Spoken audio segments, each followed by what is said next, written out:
تمام انسان گھاٹے میں ہیں سوائے ان لوگوں کے جو ایمان لائے اور ایمان کے ساتھ ساتھ انہوں نے نیک اعمال کی۔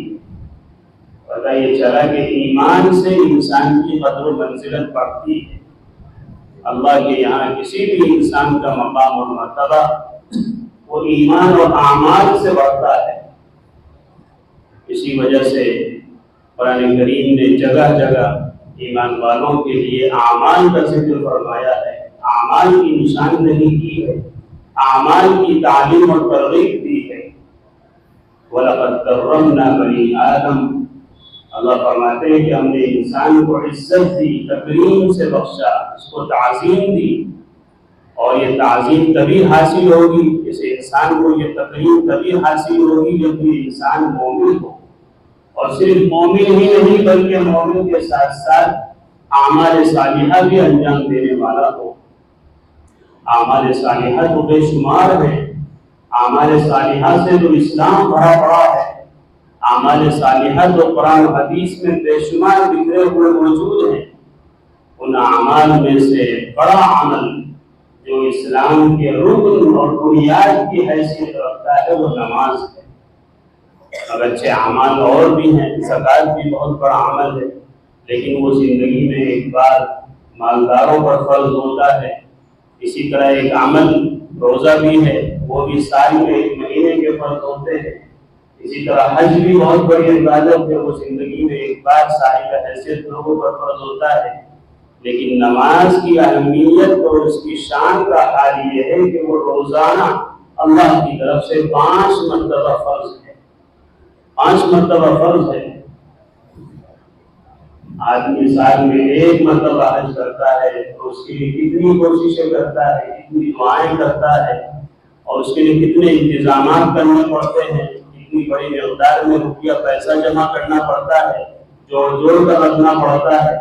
اور پھر جب آدمی وہاں جاتا ہے اور وہاں سے آتا ہے تو خود بھی خوش ہوتا ہے، لوگ اس سے ملتے ہیں، اس سے دعاؤں کی درخواست کرتے ہیں، اس کے ساتھ محبت کا سلوک کرتے ہیں۔ ایک عبادت انجام دینے کی وجہ سے اس کے ساتھ یہ برتاؤ کیا جاتا ہے۔ لیکن نماز تو روزانہ اپنے مقام پر رہتے ہوئے زمین کے جس حصے میں آپ ہوں اور جس حال میں بھی آپ ہوں،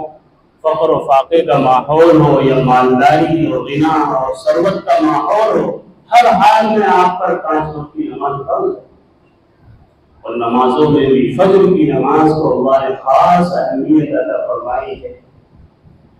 فجر کی نماز یہ ایسی عظیم الشان نماز ہے، روایتوں میں آتا ہے کہ جب انسان مر جاتا ہے اور مر کر قبر میں پہنچ جاتا ہے اور دنیا کے اس کھلے ماحول سے ایک بند کمرے میں تاریک اور اندھیری جگہ پر پہنچ جاتا ہے تو وہاں اس کو ظاہر سی بات ہے جب حساب و کتاب کے لیے بٹھایا جاتا ہے، منکر نکیر اس سے سوال جواب کے لیے آتے ہیں تو گھبراہٹ محسوس کرتا ہے۔ کہاں وہ 100-200 گز والے مکان اور فلیٹ میں رہنے والا ایک چھوٹے سے بند کمرے میں، اور کمرہ بھی ایسا کہ اس میں صحیح بیٹھا بھی نہ جائے، سر اوپر لگے، پیر بھی نہیں پھیلا سکتا، ہاتھ بھی نہیں پھیلا سکتا، اتنی تنگی، اتنی تاریکی، اندھیری، وحشت۔ لیکن شاہ عبدالعزیز صاحب محدث دہلوی نے تفسیر فتح العزیز میں سنن ابن ماجہ کے حوالے سے لکھا کہ جب یہ مومن بندہ، یہ نمازی بندہ جو دنیا میں فجر کی نماز کا اور دیگر نمازوں کا اہتمام کرتا تھا، جب یہ قبر میں جاتا ہے اور وہاں کی تنہائی اور اجنبیت سے اس کو گھبراہٹ ہونے لگتی ہے تو ایک خوبصورت ہٹا کٹا نوجوان اس کے پاس آتا ہے قبر میں، اور جب فرشتے منکر نکیر سوال کرتے ہوتے ہیں یہ گھبراہٹ کی وجہ سے صحیح جواب نہیں دے پاتا، تو یہ نوجوان جو اس کی قبر میں داخل ہوا ہے، خوبصورت ہے، موٹا تازہ ہے، حکیم شہید ہے، یہ اس سے کہتا ہے کہ گھبراؤ نہیں، میں یہاں آپ کے ساتھ ہوں، میں آپ کی مدد کروں گا، میں آپ کی کچھ ترقی کروں گا، آپ کے سوالات کے جوابات میں آپ کی مدد کروں گا، آپ گھبرا کیوں آئے ہیں، میں ہوں نا۔ خیر فرشتے سوالات کرتے ہیں تو اس مردے کو اس نوجوان کے آنے کی وجہ سے ہمت ملتی ہے، اس کا حوصلہ بڑھتا ہے، گھبراہٹ اور اجنبیت ختم ہوتی ہے، اور وہ سارے سوال بہت اچھے انداز سے فرشتوں سے کرتے ہیں تو سب کے جواب ٹھیک ٹھاک دے دیتا ہے۔ پھر فرشتے اپنا پرچہ اپنا رجسٹر لپیٹ کر اللہ کے دربار میں جانے کے لیے تیار ہوتے ہیں۔ تو یہ نوجوان بھی واپس ہونا چاہتا ہے، یہ نوجوان بھی جانا چاہتا ہے۔ بندہ مومن پہنچتا ہے کہ اللہ کے بندے ذرا اپنا تعارف تو کراؤ، تم ہو کون؟ میں تو بڑی گھبراہٹ میں تھا، بڑی فکر اور ٹینشن میں تھا کہ کیا ہوگا، لیکن آپ کے آ جانے سے تو میرا سارا مسئلہ حل ہو گیا، ساری گھبراہٹ دور ہو گئی، ساری اجنبیت ختم ہو گئی۔ آپ نے اتنا بڑا احسان کیا، ذرا اپنا تعارف تو کرائیں کہ آپ ہیں کون۔ روایتوں میں آتا ہے کہ وہ نوجوان کہتا ہے انا صلاۃ الفجر، کہ میں تیری فجر کی نماز ہوں۔ اس کو تو بڑے اہتمام سے نرم گرم بستر چھوڑ کر، اپنی میٹھی اور شیرین نیند چھوڑ کر مسجد میں فجر کی نماز کے لیے بڑے اہتمام سے پہلی صف میں جا کر بیٹھتا تھا، بڑے اہتمام سے تو مجھے ادا کرتا تھا۔ آج میں نے تیرے ساتھ وہی سلوک کیا ہے جو زندگی میں تو نے میرے ساتھ سلوک کیا ہے۔ چنانچہ وہ نوجوان، وہ فجر کی نماز جس کو اللہ تعالیٰ ایک نوجوان کی شکل و صورت عطا فرماتے ہیں، وہ اس سے کہتی ہے نماز فجر کہ گھبراؤ نہیں، اب کچھ ہی لمحوں میں جنت کی کھڑکی تمہارے لیے کھلنے والی ہے اور تمہاری یہ چھوٹی سی قبر جنت کا باغ بننے والی ہے۔ یہ نماز فجر ہے، لیکن نماز فجر اسی کے لیے تسلی کا سامان ہوگی جو نماز فجر کا اہتمام کرتا ہوگا، جو دنیا میں نماز فجر پڑھتا ہوگا۔ ایسے نہیں کہ نماز فجر باپ پڑھے اور بیٹے کے کام آئے، نماز فجر کوئی اور پڑھے اور کسی اور کے کام آئے۔ آپ کو نماز فجر خود ہی پڑھنی ہوگی، نماز فجر کا خود ہی اہتمام کرنا ہوگا۔ اور جو لوگ فجر کی نماز نہیں پڑھتے ان کے بارے میں حدیث شریف میں بڑی سخت بات ارشاد فرمائی گئی ہے۔ روایتوں میں آتا ہے کہ جب انسان رات کو سویا ہوا ہوتا ہے اور سونے ہونے کی حالت میں جب صبح کا وقت شروع ہوتا ہے، صبح کا وقت داخل ہوتا ہے، تو شیطان اس کے پاس آتا ہے اور آنے کے بعد اس کو تھپتھپی دیتا ہے، بچوں کی طرح اس کو تسلی دیتا ہے اور کہتا ہے لیل کا طویل فرقل، اللہ کے بندے میرے بیٹے سو جا، ابھی تو رات بہت پڑی ہے، ابھی تو فجر کی نماز میں بہت ٹائم ہے، سو جاؤ۔ نماز ہی تو پڑھنی ہے، 5 منٹ پہلے چلے جانا، 10 منٹ پہلے چلے جانا، آدھا پون گھنٹے پہلے اٹھ کر کیا کرو گے؟ سو جاؤ۔ فرق نیند کا وقت ہے، آرام کا وقت ہے، دن بھر کے تھکے ہوئے ہو، سو جاؤ۔ بخاری شریف میں ہے، نبی پاک صلی اللہ علیہ وسلم نے ارشاد فرمایا کہ اگر وہ بندہ مومن اس کی بات نہیں مانتا اور جیسے ہی اس کی آنکھ کھل جاتی ہے اور وہ اٹھ کر اپنے بستر کو چھوڑ دیتا ہے تو اس سے پہلے شیطان چونکہ رات میں اس کے سر اور اس کے دل و دماغ پر 3 گرہ باندھ دیتا ہے، دم کرتا ہے، 3 پھونک مارتا ہے۔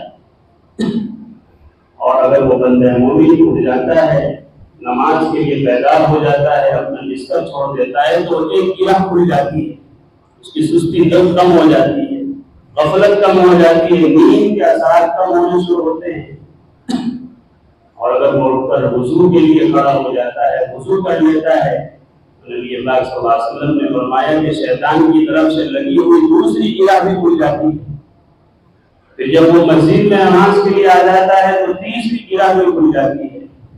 اور پھر وہ اس حال میں صبح کرتا ہے کہ اللہ کے دربار میں بہت زیادہ بشاشت کے ساتھ، پورے نشاط کے ساتھ پہنچتا ہے اور پورے دلی اطمینان کے ساتھ اللہ کے دربار میں حاضری دیتا ہے، اور اس کا دن بھر بڑا سکون و اطمینان سے گزرتا ہے، پورا دن اس کا خیر و عافیت سے اور چستی میں گزرتا ہے، ہمت کے ساتھ گزرتا ہے۔ لیکن اگر یہی بندہ مؤذن کی آواز کو سن کر، اللہ کے اس پیغام کو سن کر جو خاص طور پر فجر کی نماز میں الصلاۃ خیر من النوم کے ذریعے سے اعلان کرایا جاتا ہے، اگر اس اعلان پر، اس دعوت پر لبیک نہیں دیتا، روایتوں میں آتا ہے کہ جب فجر کی اذان اور نماز بھی ہو جاتی ہے تو فرشتہ اور شیطان اس کے بعد دوبارہ پھر آتا ہے اور آ کر دیکھتا ہے کہ میرا پتر تو سو رہا ہے، نماز بھی چھوڑ دی، اذان بھی چھوڑ دی اور اتنی بڑی خیر سے محروم ہو گیا۔ بخاری شریف کی روایت ہے کہ جو فجر کی نماز چھوڑ دیتا ہے، شیطان اپنی پیشاب گاہ کو، شیطان اپنے زگر کو اس کے منہ پر اور اس کے کانوں پر، اس کی ناکوں میں داخل کر کے پیشاب کر دیتا ہے، اور اس کو کہتا ہے کہ جا بس اب زندگی بھر اور دن بھر تیرا یہی کام ہوگا کہ تیرا پورا دن نقصان میں گزرے گا، خسارے میں گزرے گا، سستی اور غفلت میں گزرے گا۔ فجر کی نماز کا روایتوں میں اس کا ذکر آیا ہے اور اس کے چھوڑنے پر یہ وعید آئی ہے۔ اس لیے امت کو فکر مند ہونا چاہیے کہ وہ نمازیں چھوڑ کر کتنا بڑا جرم کر رہی ہے۔ امت کو اس سلسلے میں فکر مند ہونے کی ضرورت ہے۔ یہ بار بار بات کہی جاتی ہے کہ جمعے کے دن میں ہمارا یہ اہتمام کہیں اللہ کے یہاں ہمیں ناکام نہ کر دے کہ ہم یہ صرف سمجھیں کہ جمعے کی نماز فرض ہے، کہ جمعے کی نماز کی زیادہ اہمیت ہے، بقیہ دنوں کی 5 نمازوں کی اہمیت اتنی نہیں ہے، یا ان کا چھوڑنا اتنا بڑا گناہ نہیں ہے۔ یہ چیز اللہ کے دربار میں ہمیں ناکام کر دے گی، یہ چیز اللہ کے دربار میں کل قیامت کے بڑے مجمع میں ساری کائنات کے سامنے ہمیں اور آپ کو رسوا اور ذلیل کر دے گی۔ اس لیے اللہ کا حکم سمجھ کر 5 نمازوں کا روزانہ اہتمام کرنے کی ضرورت ہے۔ نمازیں چھوڑنا یہ ایمان والوں کی شان نہیں ہے، یہ مومنانہ مسلمانہ صفت نہیں ہے۔ نماز چھوڑنا مشرکانہ عادت ہے، ہندوانہ طریقہ ہے۔ کون آدمی برداشت کر سکتا ہے کہ وہ کوئی ہندو والا کام کرے؟ ابھی آپ نے دیکھا کہ رکشا بندھن کے موقع پر اگر کوئی مسلمان اپنے ہاتھ پر راکھی باندھ لیتا ہے تو اس کو کتنا لعن طعن کیا جاتا ہے، اور ظاہر سی بات ہے بہت برا عمل ہے، مشرکانہ عمل ہے، کفریہ عمل ہے، شرکیہ عمل ہے۔ مسلمانوں کو اس عمل سے کیا لینا دینا؟ لیکن ایک مثال کے طور پر کہہ رہا ہوں کہ اگر کوئی لڑکا اس طرح کی راکھی کسی سے بنوا لیتا ہے تو ایک شور مچ جاتا ہے اور ہر طرف سے اس کو لعن طعن کیا جاتا ہے کہ تم نے کیا کیا، تم نے تو کافروں والا کام کر لیا، مشرکوں والا کام کر لیا، ہندوؤں والا طریقہ اپنا لیا۔ میرے عزیزو، جس طرح وہ ہندوؤں والا طریقہ ہے، اسی طرح قرآن کی سورہ روم کی آیت ہمیں بتلاتی ہے کہ نماز چھوڑنا بھی ہندوانہ طریقہ ہے، نماز چھوڑنا بھی مشرکانہ عمل ہے، کافرانہ عمل ہے۔ سورہ روم کی آیت ہے منیبین الیہ واتقوہ واقیموا الصلاۃ ولا تکونوا من المشرکین، اللہ کی طرف متوجہ رہو اور اس کے احکامات کی نافرمانی سے بچو اور نماز قائم کرو، مشرکوں میں سے مت بنو۔ وَلَا تَكُونُوا مِنَ الْمُشْرِكِينَ، یہ سب بات قرآن کریم نے کسی اور موقع پر کسی عمل کے بارے میں ارشاد نہیں فرمائی جتنا کہ نماز چھوڑنے کے بارے میں ارشاد فرمائی۔ اعمال تو اور بھی بہت سارے ہیں، ان کا ذکر کر دیا جاتا ہے، لیکن اللہ نے خاص طور پر نماز کا ذکر فرمایا کہ نماز کا تو خوب اہتمام کرو۔ نماز تو بندگی اور عاجزی کا کامل نمونہ ہے، اللہ اور بندے کی ملاقات کا بہترین ذریعہ ہے۔ اللہ جو خالق ہیں، اللہ جو معبود ہیں، بندے کی عبدیت اور اس کی عاجزی، اس کی بندگی کا مظاہرہ نماز ہی سے ہوتا ہے۔ نماز ہی ایک ایسی عبادت ہے کہ جس میں بندہ اپنی پیشانی زمین پر رکھ دیتا ہے، رگڑتا ہے اور اپنے آپ کو بالکل اللہ کے سامنے بچھا دیتا ہے اور اپنی عاجزی اور بندگی کا ثبوت پیش کرتا ہے۔ اللہ کے علاوہ کسی انسان کے سامنے کوئی انسان اپنی ناک نیچی کرنے کو تیار نہیں ہے، اپنی بات نیچی کرنے کو تیار نہیں ہے۔ آپ دیکھتے ہیں دنیا میں اپنی رائے سے کوئی آدمی ایک لمحے کے لیے پیچھے ہٹنے کے لیے تیار نہیں ہے، لیکن یہ اللہ کی عبادت نماز ہے کہ جس میں صرف ناک ہی نہیں بلکہ اپنی پیشانی بھی انسان زمین پر رکھ دیتا ہے اور بندگی کا اعلیٰ مظاہرہ کرتا ہے۔ تو ایسی خاص الخاص عبادت، اس کو چھوڑنا مشرکانہ عمل ہے۔ اسی وجہ سے نبی پاک صلی اللہ علیہ وسلم نے نماز کے چھوڑنے کو کفر کے مترادف قرار دیا ہے۔ من ترک الصلاۃ متعمدا فقد کفر، جس نے جان بوجھ کر ایک نماز چھوڑ دی اس نے اسلام کا انکار کیا، فقد کفر، اس نے کفر کیا یعنی اسلام کا انکار کیا۔ نماز چھوڑنے کی وجہ سے گویا آدمی اسلام کے دائرے سے نکل جاتا ہے۔ ہم لاکھ اپنے آپ کو مسلمان سمجھتے رہے، مردم شماری کے رجسٹر میں ہمارا نام چاہے بھلے ہی مسلمان لکھا ہوا ہو، لیکن خدا شماری میں ہمارا نام کیا لکھا ہوا ہے، اس کا راز کل قیامت میں کھلے گا۔ اور قرآن ہمیں جگہ جگہ اس کی تعلیم دیتا ہے، قرآن ہمیں جگہ جگہ جھنجھوڑتا ہے اور تعلیم دیتا ہے کہ دیکھو اللہ کے دربار میں کامیاب ہونے کا، اللہ کے دربار میں سرخرو ہونے کا، باعزت ہونے کا یہی طریقہ ہے کہ اللہ کے احکامات کی پیروی کی جائے۔ نماز کا چھوڑنا تو کافرانہ عمل ہے، مشرکانہ عمل ہے، اور اس کو ایسا سمجھیے کہ اسلام اور نماز کے چھوڑنے، یہ کہیے کفر اور نماز کے چھوڑنے کی سرحدیں ملی ہوئی ہیں۔ جیسے دو راستوں کے بیچ ڈیوائیڈر ہوتا ہے اور اس ڈیوائیڈر کا تعلق اس راستے سے بھی ہوتا ہے، اس راستے سے بھی ہوتا ہے، دونوں راستوں کے بیچوں بیچ۔ اسی لیے اللہ نے کفر اور اسلام کے درمیان ڈیوائیڈر نماز کو بنایا ہے۔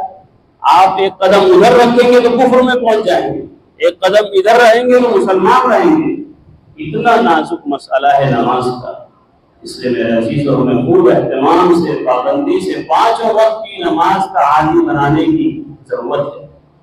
جس اللہ نے جمعے کی نماز فرض کی ہے، اسی اللہ نے روزانہ 5 وقت کی نماز بھی فرض کی ہے۔ یہ تو مشرکوں کا عمل ہے، یہ تو یہودیوں کا عمل ہے، یہ تو عیسائیوں کا طور و طریقہ ہے کہ وہ اللہ کے بعض حکموں کو تو مانتے ہیں اور بعض حکموں کو چھوڑ دیتے ہیں۔ ظہر کی نماز پڑھتے ہیں اللہ کا حکم سمجھ کر، تو فجر کی نماز اللہ کا حکم سمجھ کر کیوں نہیں پڑھتے؟ جس اللہ نے آپ کو ظہر میں دعوت دی ہے، ظہر میں بلایا ہے، ظہر میں نماز کا اعلان ہوا ہے، فجر میں بھی تو ہوتا ہے، اور فجر میں تو اور اہتمام اور تاکید کے ساتھ ایک لفظ بڑھا ہوتا ہے، الصلاۃ خیر من النوم کہا جاتا ہے۔ یہ یہودیوں کی ایک حرکت قرآن کریم میں ذکر کی ہے، افتؤمنون ببعض الکتاب وتکفرون ببعض، سورہ بقرہ کے اندر اللہ نے یہودیوں کی عادت بیان کی ہے کہ وہ بدبخت، ان کی حرکت اور عادت یہ ہے کہ وہ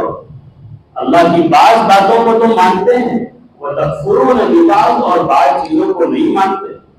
آج کا مسلمان بھی اللہ کے بہت سے احکامات کو تو مانتا ہے اور بہت سے احکامات کو چھوڑ دیتا ہے۔ اس لیے میرے عزیزو، یہ کوئی معمولی بات نہیں ہے، نماز کا چھوڑنا کوئی معمولی جرم نہیں ہے۔ آج بھی مجرمین ہمارے گھروں میں کثرت کے ساتھ پائے جا رہے ہیں۔ بات ذرا سخت ہے، لیکن قرآن کریم نے احادیث میں اس سے بھی زیادہ سخت انداز میں اس بات کو بتلایا ہے، جس انداز میں آپ سے عرض کر رہا ہوں۔ آج ہم شکوہ کرتے ہیں کہ فلاں حکومت ایسی ہے، فلاں حکومت یہ ظلم کر رہی ہے، فلاں حکومت نے یہ قانون بنا دیا، اور فلاں لوگوں نے ہم پر یہ ظلم کر دیا، فلاں آدمی نے یہ جرم کر دیا۔ خود ہمارے اپنے گھر میں خدا کے کتنے بڑے بڑے مجرم موجود ہیں، ہر آدمی اس کا شمار کر سکتا ہے، ہر آدمی اس کو اپنے گرمان میں لا کر دیکھ سکتا ہے۔ کیا بات ہے، ایک باپ 40 سال سے 30 سال سے فجر کی نماز پابندی سے پڑھ رہا ہے اور اولاد اس کی نماز فجر سے غائب ہے۔ جب باپ نماز میں موجود ہے تو اولاد نماز میں کیوں موجود نہیں ہے؟ آیا فجر کی نماز میں ہمارے محلے کے لوگ کسی دوسرے علاقے میں چلے جاتے ہیں، رات کہیں اور گزارتے ہیں کہ جو فجر میں نہیں آتے؟ صرف ظہر کی نماز، عصر، مغرب اور عشاء کی نماز میں ماشاءاللہ اتنی بھیڑ ہو جاتی ہے کہ اوپر نیچے تک لوگ پہنچ جاتے ہیں، اور فجر کی نماز میں یہ رونا ہو جاتا ہے کہ 2-3 صفحے مشکل سے یہ نوجوان، یہ نمازی 4 وقت کے فجر میں کہاں چلے جاتے ہیں؟ آیا کسی دوسری بستی میں چلے جاتے ہیں، رات کو وہاں آرام کرتے ہیں، وہاں نماز پڑھتے ہیں؟ نہیں نہیں، یہی آرام کرتے ہیں، ہمارے گھروں میں آرام کرتے ہیں، اپنے گھروں میں رہتے ہیں، اور والد موجود ہے، باپ موجود ہے، لیکن اولاد نماز فجر سے غائب، اتنی بڑی خیر سے محروم ہے۔ اور ہم اولاد کے لیے دعائیں کر رہے ہیں، کوششیں کر رہے ہیں کہ یہ کامیاب ہو جائے، ان کی پڑھائی کا انتظام کر رہے ہیں، ان کو ڈگریاں دلا رہے ہیں، کاروبار کر کے دے رہے ہیں کہ یہ کامیاب ہو جائے۔ میرے عزیزوں، یہ وقتی کامیابی ہوگی اگر کامیابی ہوگی بھی، باقی ہمیشہ ہمیشہ کی ناکامی مقدر ہوگی ایسے لوگوں کے لیے کہ جو اللہ کے احکامات سے دور ہیں، احکام اسلام سے غافل ہیں۔ اس لیے ہمیں فکر مند ہونے کی ضرورت ہے۔ آج مجھے جو ایک خاص مسئلہ بیان کرنا تھا نماز ہی کے تعلق سے، وہ یہ تھا کہ ہماری مسجدوں میں جو لوگ ماشاءاللہ نماز پڑھتے ہیں، اور ایک زمانہ ان کو نماز پڑھتے ہوئے ہو گیا، اور اب ماشاءاللہ نئی نسل بھی، نئی جنریشن بھی نماز کی طرف متوجہ ہوتی ہے، نمازوں میں آتی ہے، لیکن اسلام اور اسلامی احکامات سے دور ہونے کی وجہ سے بہت سے مسائل میں بہت زیادہ سستی کا شکار ہے، بہت زیادہ غفلت اور لاپرواہی پائی جاتی ہے۔ مثال کے طور پر جب مسجد میں ہم نماز پڑھتے ہیں، ہم نماز سے فارغ ہو جاتے ہیں تو کوئی دوسرا بندہ ہمارے پیچھے یا مسجد کے کسی حصے میں نماز پڑھتا رہتا ہے، تو عام طور پر دیکھنے میں آ رہا ہے کہ لوگ اس کی پرواہ نہیں کرتے کہ اس کے سامنے سے گزرنا چاہیے کہ نہیں گزرنا چاہیے، بلا خوف و خطر گزر جاتے ہیں اور ان کو خیال بھی نہیں آتا کہ وہ کتنا بڑا جرم کر رہے ہیں۔ مسجد سے تو نیکیوں کا بوجھ لے کر جانا چاہیے، لیکن یہ وہ لوگ ہیں جو مسجد میں آتے ہیں اور نیکیوں کا بوجھ لے جانے کے بجائے گناہوں کا بوجھ اپنے سر پر لے کر جاتے ہیں۔ نمازی کے آگے سے گزرنا اور اللہ سے اس وقت بندے کا جو تعلق ہوتا ہے نماز کی حالت میں، اس کے آگے سے گزر کر اس تعلق، اس کنیکشن کو ختم کر دینا اتنا بڑا گناہ ہے کہ حضرت ابو جہیم انصاری رضی اللہ تعالیٰ عنہ کی روایت ہے، وہ فرماتے ہیں آقا کریم صلی اللہ علیہ وسلم نے ارشاد فرمایا جو آدمی نمازی کے آگے سے گزر جائے اور اس گزرنے والے کو اگر پتہ چل جائے کہ یہ کتنا بڑا گناہ ہے، نمازی کے آگے سے گزرنا کتنا بڑا جرم ہے، کتنا بڑا پاپ ہے، اگر یہ آدمی کو پتہ چل جائے تو وہ آدمی 40 سال تک اپنی جگہ کھڑے رہنا گوارا کرے گا لیکن گزرنا گوارا نہیں کرے گا۔ 40 سال تک اپنی جگہ کھڑا رہنا اس کو گوارا ہوگا لیکن نمازی کے آگے سے گزرنا گوارا نہیں ہوگا۔ اور ایک حدیث شریف میں یہ آیا کہ اگر نمازی کے آگے سے گزرنے والے کو پتہ چل جائے کتنا بڑا گناہ ہے تو وہی اپنی جگہ کھڑے کھڑے زمین میں دھس جانا اس کو پسند ہوگا لیکن نمازی کے آگے سے گزرنا پسند نہیں ہوگا۔ اس حدیث کے راوی ہیں ابو نضر رحمۃ اللہ علیہ، وہ فرماتے ہیں کہ مجھ سے میرے استاد نے یہ حدیث بیان کی تو 40 کا لفظ ذکر فرمایا تھا۔ معلوم نہیں 40 دن مراد تھے کہ 40 مہینے یا 40 سال، لیکن ایک اور روایت سے پتہ چل گیا کہ 40 سے 40 سال مراد ہے۔ اس لیے ایک روایت میں حضرت ابو ہریرہ رضی اللہ تعالیٰ عنہ فرماتے ہیں کہ نبی کریم صلی اللہ علیہ وسلم نے ارشاد فرمایا اگر نمازی کے آگے سے گزرنے والے کو پتہ چل جائے کہ اتنا بڑا گناہ ہے تو وہ 100 سال تک اپنی جگہ کھڑا رہنا گوارا کرے، گزرنا گوارا نہ کرے۔ آج کل اس سلسلے میں بڑی کوتاہی ہے۔ ایک تو نماز کا سلام پھیرنے کے بعد اتنی جلدی ہمارے بہت ساتھیوں کو ہوتی ہے کہ نہ معلوم کون سی ان کی ٹرین چھوٹنے والی ہے، فلیٹ چھوٹنے والی ہے اور نہ معلوم کتنا بڑا نقصان ہونے والا ہے۔ ادھر سلام پھیرا اور ادھر فوراً بھاگنے کے لیے تیار۔ اب چاہے وہ بیچارہ نماز پڑھ رہا ہے، اپنی چھٹی کی رکعتیں پوری کر رہا ہے، اس سے کوئی بحث نہیں، اس کو تو بھاگنا ہے،